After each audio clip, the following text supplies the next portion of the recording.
सोचिए, ऐसी जिंदगी जहां आपकी अंदरूनी शांति को कोई भी चीज नहीं हिला सकती। न कोई अपमान, न कोई मुश्किल, न ही आसपास का शोर शराबा। कितनी सशक्त महसूस होगी ऐसी जिंदगी, है ना? आज हम 10 बौद्ध सिद्धांतों के बारे में बात करेंगे जो आपको इस शांत और स्थिर मानसिकता तक पहुंचने में मदद कर सकते हैं। जैसे बुद्ध ने कहा था, शांति अंदर से आती है, इसे बाहर मत ढूंढो। चलिए, इस अंदरूनी सुकून को पाने के तरीके को साथ मिलकर समझते हैं। पहला सिद्धांत है अपमान और आलोचना।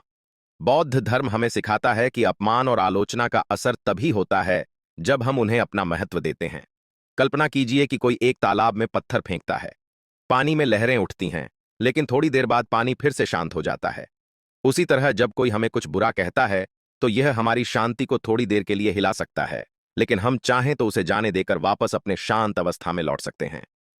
बुद्ध ने कहा था, क्रोध को पकड़े रखना ऐसा है जैसे जहर पीना और उम्मीद करना कि दूसरा व्यक्ति मर जाएगा। इसका मतलब है कि जब हम गुस्सा और नाराजगी को पकड़कर रखते हैं, तो हम ही पीड़ित होते हैं, न कि वो जिसने हमें अपमानित किया। अक्सर दूसरों की बातों में उनके खुद के संघर्ष झलकते हैं, न कि हमारी कमजोरी। जब हम यह समझते हैं कि दूसरों के शब्द उनके मानसिक स्थिति का प्रतिबिंब हैं, तो हम उनकी नकारात्मकता से प्रभावित हुए बिना दया और सहानुभूति के साथ प्रतिक्रिया कर सकते हैं। इस तरह हम बाहरी बातों से प्रभावित हुए बिना अपनी अंदरूनी शांति बनाए रख सकते हैं। जैसे तालाब की लहरें शांत होने के बाद पानी फिर से स्थिर हो जाता है। दूसरा सिद्धांत है हर किसी को अपना शिक्षक मानना। बौद्ध धर्म में हमें सिखाया जाता है कि हर व्यक्ति जिससे हम मिलते हैं, हमारे लिए एक शिक्षक हो सकता है। इसका मतलब यह है कि चाहे कोई हमें खुशी दे या चुनौती, हर इंसान के पास हमें कुछ सिखाने के लिए कुछ न कुछ मूल्यवान होता है। जैसा कि बुद्ध ने सिखाया, जब आप अपनी देखभाल करते हैं, तो आप दूसरों की देखभाल करते हैं, और जब आप दूसरों की देखभाल करते हैं, तो आप अपनी देखभाल करते हैं। इस दृष्टिकोण से हम जीवन के हर अनुभव को सीखने और बढ़ने का अवसर बना सकते हैं। इस नजरिए को अपनाने से हम नकारात्मक अनुभवों को सीखने और विकास के अवसरों में बदल सकते हैं। उदाहरण के लिए, अगर कोई हमारे साथ अच्छा व्यवहार नहीं करता, तो हम उस स्थिति से धैर्य और करुणा सीख सकते हैं। दूसरों को शिक्षक के रूप में देखने से हमारी सोच खुली रहती है और हम नकारात्मकता से कम प्रभावित होते हैं। हर बातचीत एक नया अवसर बन जाती है सीखने और आगे बढ़ने का। यह हमें संतुलित और मजबूत बनाए रखने में मदद करता है। तीसरा सिद्धांत है ईर्ष्या को प्रेरणा में बदलना। ईर्ष्या महसूस करने के बजाय बौद्ध धर्म हमें सिखाता है कि इसे प्रेरणा और अनुकरण में बदलें। जब हम किसी को सफल होते या ऐसी विशेषताएं दिखाते देखते हैं जो हमें पसंद आती हैं, तो हम ईर्ष्या करने के बजाय उनसे प्रेरित हो सकते हैं। जैसा कि बुद्ध ने कहा, दूसरों के अच्छे गुणों से ईर्ष्या मत करो, बल्कि प्रशंसा के साथ उन्हें अपने जीवन में अपनाओ। अपनी तुलना करने या खुद को नीचा महसूस करने के बजाय हम दूसरों की सफलता को अपनी प्रेरणा बना सकते हैं। उनकी प्रशंसा और उनसे सीखकर हम खुद को बेहतर बना सकते हैं, बिना अपने आत्मसम्मान को ठेस पहुंचाए। ईर्ष्या को प्रेरणा में बदलने से हम सकारात्मक रहते हैं और अपनी प्रगति पर ध्यान केंद्रित करते हैं, तुलना और नकारात्मकता से बचे रहते हैं। चौथा सिद्धांत है अपने लिए सख्त बनो, लेकिन दूसरों के प्रति सहिष्णु। बौद्ध धर्म हमें सिखाता है कि हमें अपने लिए ऊंचे मानक तय करने चाहिए, लेकिन दूसरों की कमजोरियों के प्रति सहिष्णु रहना चाहिए। इसका मतलब है कि हमें अपनी व्यक्तिगत उत्कृष्टता के लिए प्रयास करना चाहिए, लेकिन दूसरों के प्रति कठोर या आलोचनात्मक नहीं बनना चाहिए। जैसा कि बुद्ध ने कहा था, आप खुद इस पूरे ब्रह्मांड के जितने भी लोगों की तरह अपने प्यार और स्नेह के हकदार हैं। अपने लिए सख्त रहने से हम अपनी प्रगति और सुधार पर ध्यान केंद्रित करते हैं, अनुशासनशील बनते हैं और आत्मसम्मान बढ़ाते हैं। वहीं दूसरों के प्रति सहिष्णुता हमें सहानुभूति और समझ विकसित करने में मदद करती है, यह स्वीकार करते हुए कि हर कोई अपनी अनोखी यात्रा पर है। यह संतुलित दृष्टिकोण न केवल व्यक्तिगत विकास को बढ़ावा देता है, बल्कि दूसरों के साथ बेहतर संबंध बनाने में भी सहायक होता है। स्वनियंत्रण और सहिष्णुता का अभ्यास करके हम शांत और संतुलित रहते हैं, दूसरों की हरकतों या गलतियों से प्रभावित हुए बिना। इस तरह हम एक सामंजस्यपूर्ण जीवन का निर्माण करते हैं, जो व्यक्तिगत विकास और सहानुभूति से भरा होता है। पांचवां सिद्धांत है कोई भी आपको नुकसान नहीं पहुंच सकता। बौद्ध धर्म हमें सिखाता है कि कोई भी हमें हमारी सहमति के बिना सच्चे रूप से नुकसान नहीं पहुंचा सकता। इसका मतलब यह है कि जबकि दूसरों की क्रियाएं हमें दुख पहुंचा सकती हैं, हम जिनका जवाब देते हैं वह हमारे नियंत्रण में है। जैसा कि बुद्ध ने कहा था, हमें बचाने वाला कोई नहीं सिवाय हमारे खुद के। यह सिद्धांत हमें यह याद दिलाता है कि हमारे आंतरिक शांति और खुशी का स्रोत हम ही हैं, और दूसरों के कार्यों से प्रभावित होने के बजाय हमें अपनी प्रतिक्रियाओं पर ध्यान केंद्रित करना चाहिए। कोई भी हमें चोट नहीं पहुंचा सकता और कोई इसे कर भी नहीं सकता। हमें खुद ही रास्ता तय करना होता है। जब हम अपने आत्म संस्कार और अंदरूनी शांति को मजबूत करते हैं, तो हम बाहरी चोटों के प्रति लचीले बन जाते हैं। कल्पना कीजिए कि एक पेड़ तेज हवा के सामने मजबूती से खड़ा है। वह झुक सकता है लेकिन टूटता नहीं। ठीक उसी तरह, जब हम आंतरिक शक्ति का पोषण करते हैं, तो हम जीवन की चुनौतियों का सामना कर सकते हैं, बिना गहरे रूप से प्रभावित हुए। यह सिद्धांत हमें यह सिखाता है कि हमें अपनी भलाई की जिम्मेदारी खुद लेनी चाहिए, बजाय इसके कि हम अपनी पीड़ा के लिए दूसरों को दोषी ठहराएं। ध्यान, माइंडफुलनेस और आत्मचिंतन जैसे अभ्यासों के जरिए अपनी आंतरिक लचीलापन को मजबूत करने पर ध्यान केंद्रित करके हम अपनी आंतरिक ताकत को बढ़ाते हैं और बाहरी नकारात्मकता से कम प्रभावित होते हैं। यह समझना कि कोई भी हमें बिना हमारी सहमति के चोट नहीं पहुंचा सकता, हमें सशक्त बनाता है और जीवन की मुश्किलों का सामना करने के लिए हमें स्वतंत्रता देता है। अपनी आंतरिक शांति बनाए रखते हुए और दूसरों के कार्यों को हमें प्रभावित नहीं होने देकर हम एक शांत और सशक्त जीवन जीते हैं। छठा सिद्धांत है स्वीकृति की शक्ति। स्वीकृति बौद्ध धर्म में एक शक्तिशाली उपकरण है। स्वीकृति का मतलब है चीजों को जैसे हैं वैसे ही स्वीकार करना, बिना किसी विरोध या निर्णय के। जैसा कि बुद्ध ने सिखाया, जो है उसे स्वीकार करो, जो था उसे छोड़ दो, और जो होगा उसमें विश्वास रखो। जब हम परिस्थितियों और लोगों को जैसा है वैसे स्वीकार करते हैं, तो हम उन चीजों को बदलने की कोशिश करने के दर्द से मुक्त हो जाते हैं जो हमारे नियंत्रण से बाहर हैं। यह इसका मतलब नहीं है कि हम निष्क्रिय हो जाएं, बल्कि इसका मतलब है कि हम वर्तमान क्षण को स्वीकार करते हैं और स्पष्टता और बुद्धिमानी से प्रतिक्रिया करते हैं। स्वीकृति हमें सकारात्मक क्रियाओं के लिए अपनी ऊर्जा बचाने की अनुमति देती है, न कि उसे विरोध में बर्बाद करने की। कल्पना कीजिए कि आप एक नदी में नाव में हैं। धारा के खिलाफ लड़ने से आप थक जाएंगे, लेकिन अगर आप धारा को स्वीकार कर लेते हैं, तो आप अधिक प्रभावी तरीके से नेविगेट कर सकते हैं। ठीक उसी तरह, जीवन के उतार चढ़ाव को स्वीकार करके हम चुनौतियों का सामना अधिक सहजता से कर सकते हैं। स्वीकृति का अभ्यास करने से करुणा और समझ भी बढ़ती है। जब हम दूसरों की कमियों को स्वीकार करते हैं, तो हम मजबूत और सहानुभूतिपूर्ण रिश्ते बनाते हैं, जिससे एक सहायक वातावरण बनता है जहां हर कोई मूल्यवान और समझा हुआ महसूस करता है। स्वीकृति का मतलब यह नहीं है कि हम सुधार की कोशिश करना बंद कर दें।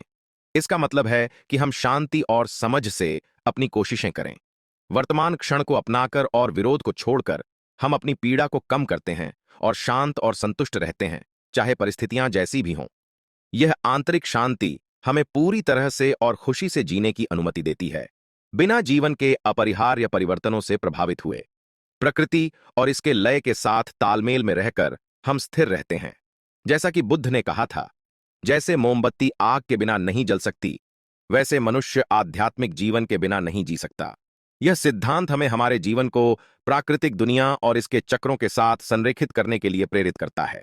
प्रकृति के अनुसार जीकर हम जीवन के आपसी जुड़ाव को समझते हैं और अपने चारों ओर के सौंदर्य और संतुलन की सराहना करते हैं। उदाहरण के लिए, बदलते मौसम हमें वृद्धि, अवनति और पुनर्नवीनकरण के बारे में सिखाते हैं, जो यह याद दिलाते हैं कि बदलाव जीवन का एक स्वाभाविक हिस्सा है। प्राकृतिक लय के अनुसार चलने से, जैसे सूर्योदय के साथ जागना और सूर्यास्त के समय विश्राम करना, हम अपनी शारीरिक और मानसिक भलाई को बढ़ाते हैं। प्रकृति के साथ यह सामंजस्य हमें अधिक संतुलित और कम तनावपूर्ण महसूस करने में मदद करता है। यह एक स्वस्थ जीवन शैली को बढ़ावा देता है, जैसे बाहरी समय बिताना, संपूर्ण आहार खाना और माइंडफुलनेस का अभ्यास करना। प्रकृति के अनुसार जीना, इसका मतलब भी है पर्यावरण का सम्मान करना और उसकी रक्षा करना, जो ग्रह के प्रति जिम्मेदारी और देखभाल की भावना को बढ़ावा देता है। प्रकृति की सरलता और बुद्धिमत्ता को अपनाकर हम आधुनिक तनावों को छोड़ सकते हैं, जिससे एक शांत और संतुष्टिपूर्ण जीवन बनता है।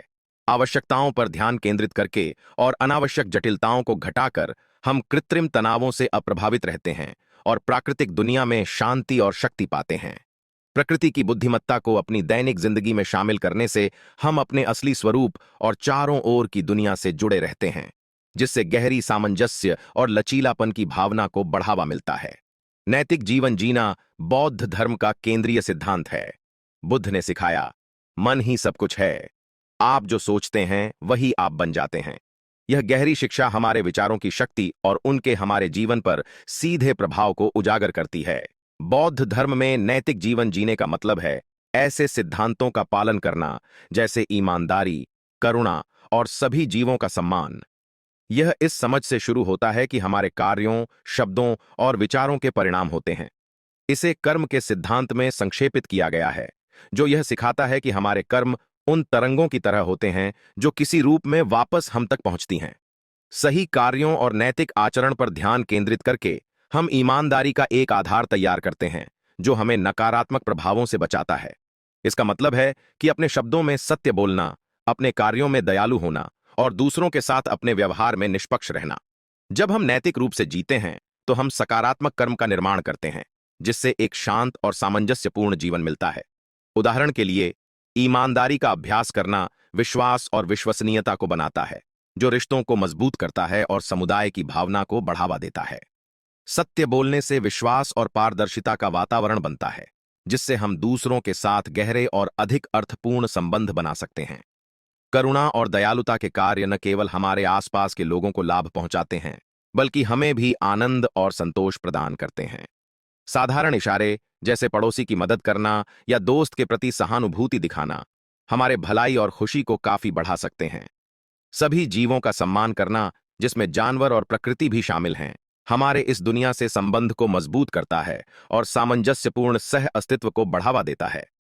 नैतिक जीवन जीने से हमें अपनी अंतरात्मा में स्पष्टता बनाए रखने में मदद मिलती है, जिससे ऐसा अपराध बोध और पछतावा कम होता है जो हमारी आंतरिक शांति को बाधित कर सकते हैं। यह हमें प्रेरित करता है कि हम कार्य करने से पहले सोचें, यह सुनिश्चित करते हुए कि हमारे कार्य हमारे मूल्यों से मेल खाते हैं और दूसरों को नुकसान नहीं पहुंचाते।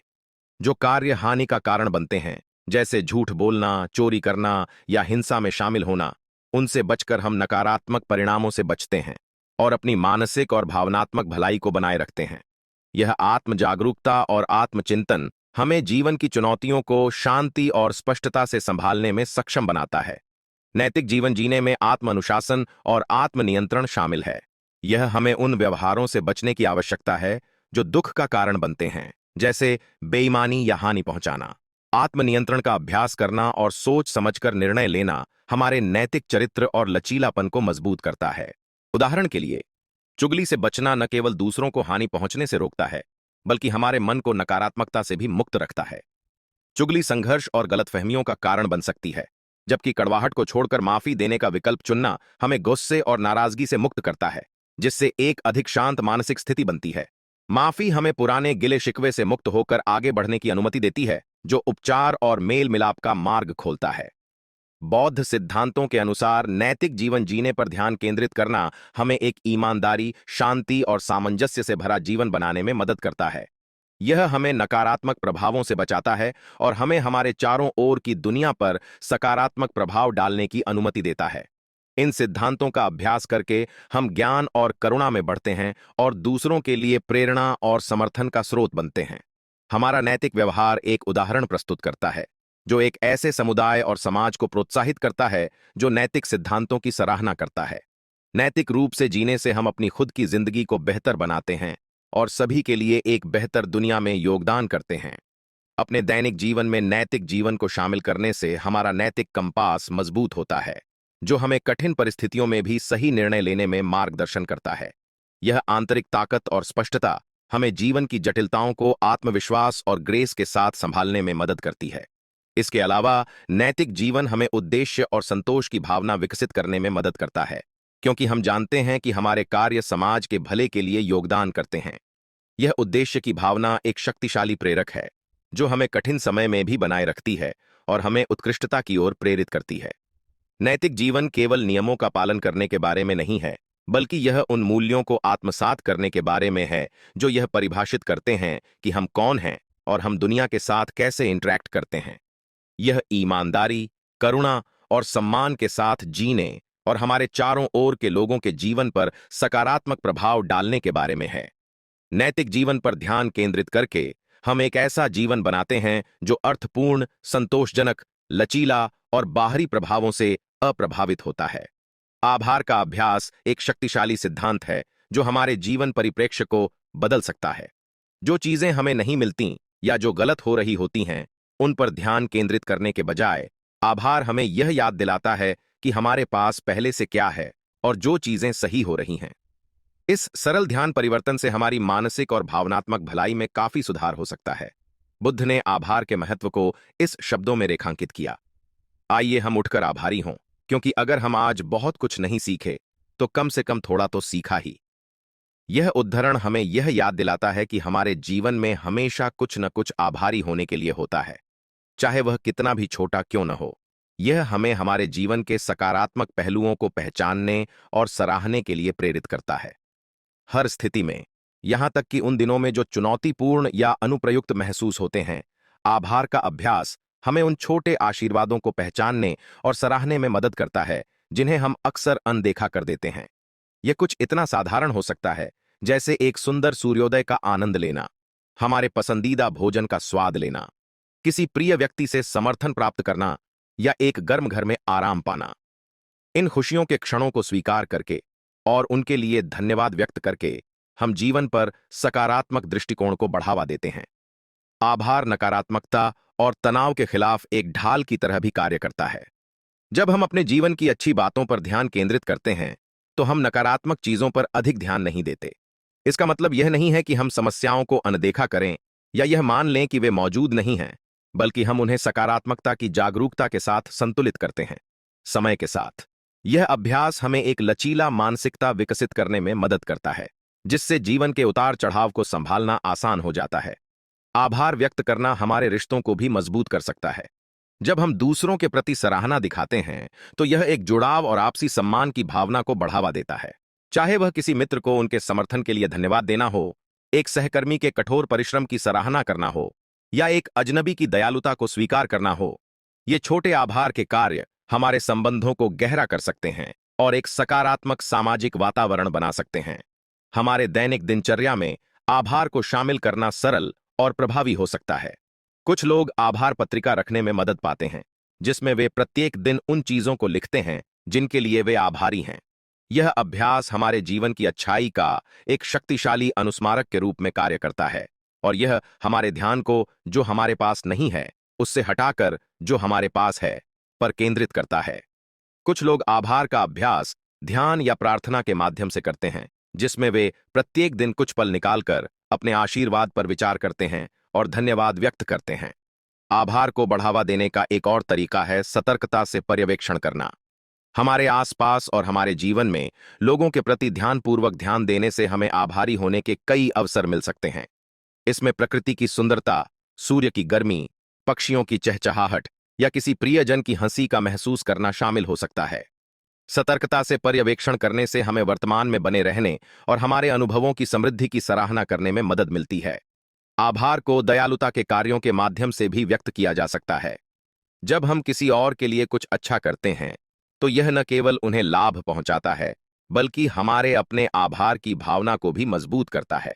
दयालुता के कार्य उतने ही साधारण हो सकते हैं, जैसे किसी के लिए दरवाजा खोलना, एक तारीफ देना या पड़ोसी की किराने की चीजों में मदद करना।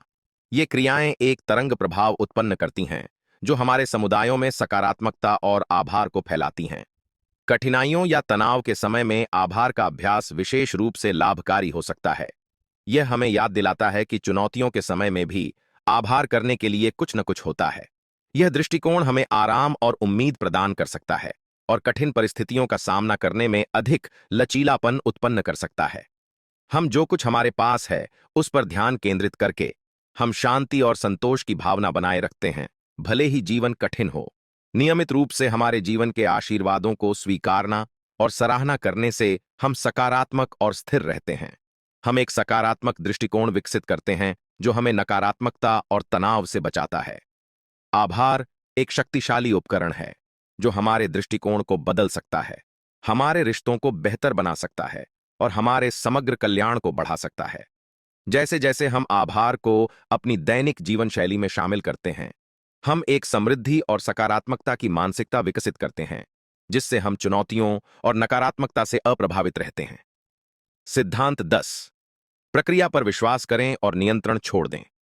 प्रक्रिया पर विश्वास करना और हर चीज को नियंत्रित करने की आवश्यकता को छोड़ देना बौद्ध धर्म का एक मौलिक सिद्धांत है। बुद्ध ने सिखाया कि दुहक की जड़ आसक्ति है। इसका मतलब है कि हमारे द्वारा विशिष्ट परिणामों, लोगों या चीजों से जुड़ने की इच्छा अक्सर हमारे अपने दुहक का कारण बनती है। जब हम निश्चित परिणामों या कठोर अपेक्षाओं से जुड़ जाते हैं, तो हम निराशा और तनाव के लिए खुद को तैयार कर लेते हैं। जीवन की धारा के साथ समर्पण करके हम चीजों को स्वाभाविक रूप से विकसित होने देने का अवसर देते हैं, बिना उन्हें मजबूर किए। इसका मतलब यह नहीं है कि हम प्रयास करना या लक्ष्यों का पीछा करना बंद कर दें, बल्कि हम अपनी पूरी कोशिश करते हैं और फिर चीजों के परिणामों पर अपनी कसावट छोड़ देते हैं। प्रक्रिया पर विश्वास करने का मतलब है कि हमें विश्वास होता है कि चीजें जैसे नियत हैं वैसा ही होगा, भले ही वह ठीक वैसे न हो जैसे हमने कल्पना की थी। इसे ऐसे समझिए कि आप एक नदी में हैं। अगर आप धारा के खिलाफ तैरने की कोशिश करेंगे तो आप थक जाएंगे और बहुत कम प्रगति करेंगे। लेकिन अगर आप धारा के साथ तैरेंगे तो आप आसानी से और बिना किसी संघर्ष के आगे बढ़ेंगे। इसी तरह जीवन में जब हम प्रतिरोध करना बंद करते हैं और स्वीकार करना शुरू करते हैं, तो हम शांति और संतोष की भावना पाते हैं। यह छोड़ने का अभ्यास जीवन के विभिन्न क्षेत्रों में लागू किया जा सकता है, जैसे रिश्तों, करियर की आकांक्षाओं या व्यक्तिगत चुनौतियों में। उदाहरण के लिए, रिश्तों में हम अक्सर यह चाहने लगते हैं कि दूसरे लोग कैसे व्यवहार करें या परिस्थितियां कैसे विकसित होनी चाहिए। जब चीजें हमारी योजना के अनुसार नहीं होती, तो यह निराशा और संघर्ष का कारण बन सकता है। समर्पण करके हम लोगों को जैसे वे हैं वैसे स्वीकार कर सकते हैं और रिश्तों को स्वाभाविक रूप से विकसित होने का मौका दे सकते हैं।